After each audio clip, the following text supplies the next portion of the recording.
A blessed Holy Monday to you. Today I'm going to take a little time to walk through the gospel reading that we'll have for our Maundy Thursday worship. Maundy Thursday worship will be at 8 o'clock on Thursday on YouTube. Okay, so in this gospel, Matthew 26 is what we'll use. In fact, it's the section of Matthew that comes immediately before what we heard on Palm and Passion Sunday, the long gospel passion reading. So here it is. When it was evening, Jesus took his place with the 12. And while they were eating, Jesus said, "Truly I tell you, one of you will betray me." And they became greatly distressed and began to say to him, one after the other, "Surely not I, Lord." Now that I'm struck by that, just the confusion and there's actually kind of a self-centeredness about the disciples' response. Their concern is not for Jesus; their concern is for themselves. Maybe I'm reading too much into that, but that strikes me. Then Jesus answered, "The one who has dipped his hand into the bowl with me will betray me." Now that seems kind of cryptic. I don't know if that means, did everyone dip their hand in the bowl? Was it just Judas? I don't know. But it's kind of funny because of how little information we get. And maybe we would know more if we knew more about what was this Passover meal like. You know, what were the rituals at the time, and that might help, that background, that context. Jesus continued, "The Son of Man goes as it is written of him, but woe to that one by whom the Son of Man is betrayed. It would have been better for that one not to have been born." Oof. That is, those are strong words. Better not to have been born. Yikes. Then, Judas speaks up next. Judas, who betrayed him, said, "Surely not I, Rabbi." Now, Judas gives it away right here. All the other disciples say, "Surely not I, Lord." They're using that title is an act of submission, says something more about who Jesus is. Judas, on the other hand, just says, "Surely not I, Rabbi," teacher. So there's a different kind of plane that Judas is putting Jesus on relative to the other disciples.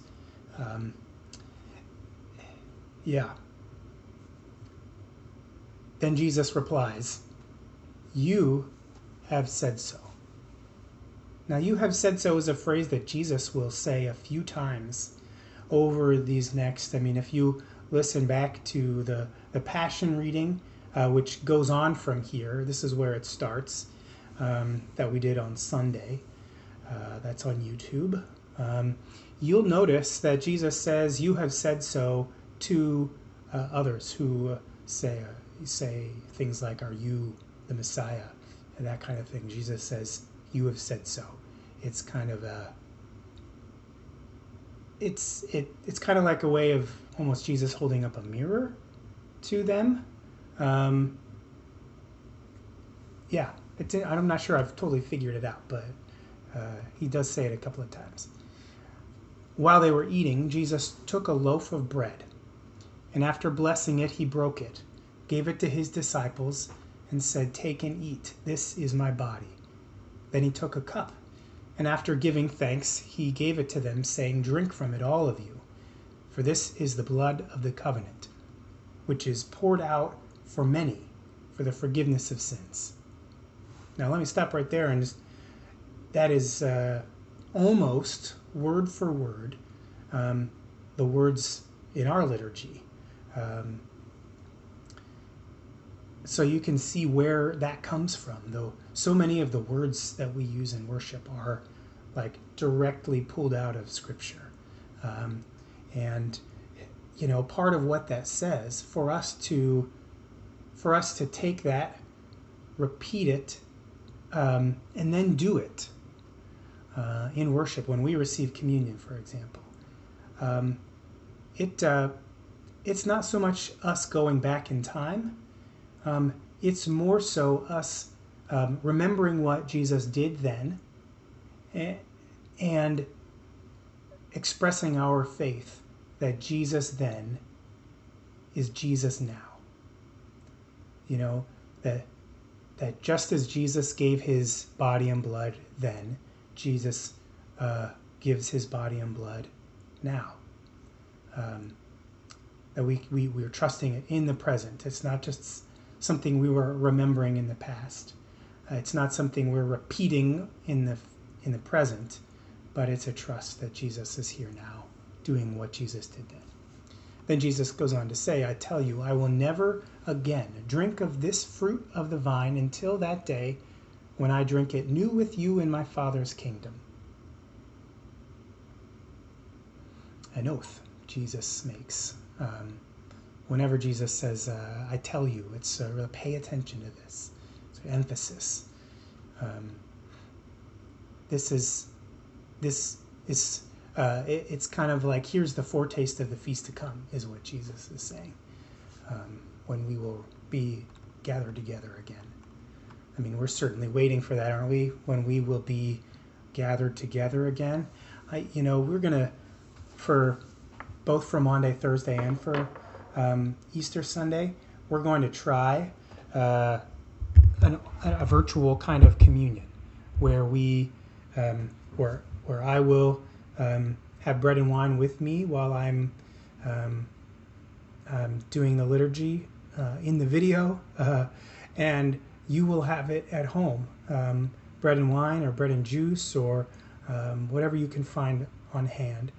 And there's a debate about whether that is right, and some people are, they're fasting from communion until we get back together again, until the social isolation restrictions are lifted.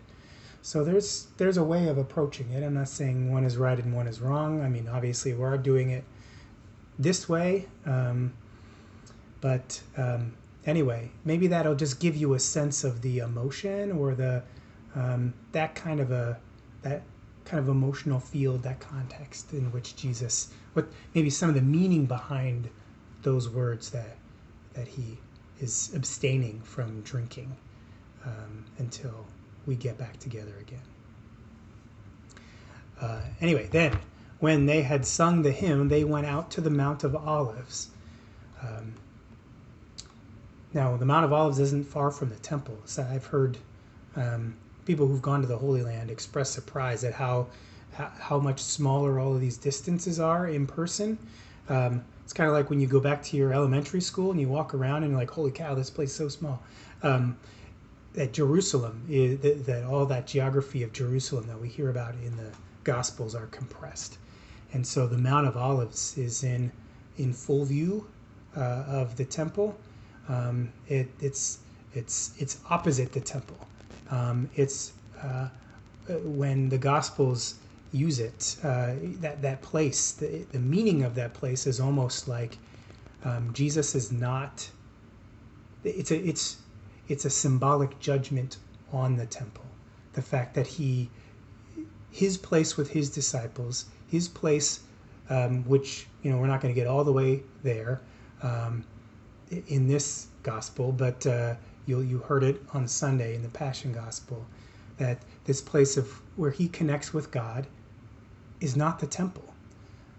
There's a judgment on the temple, and that should not be for Christians some kind of holier than thou when it comes to Jewish people and their faith.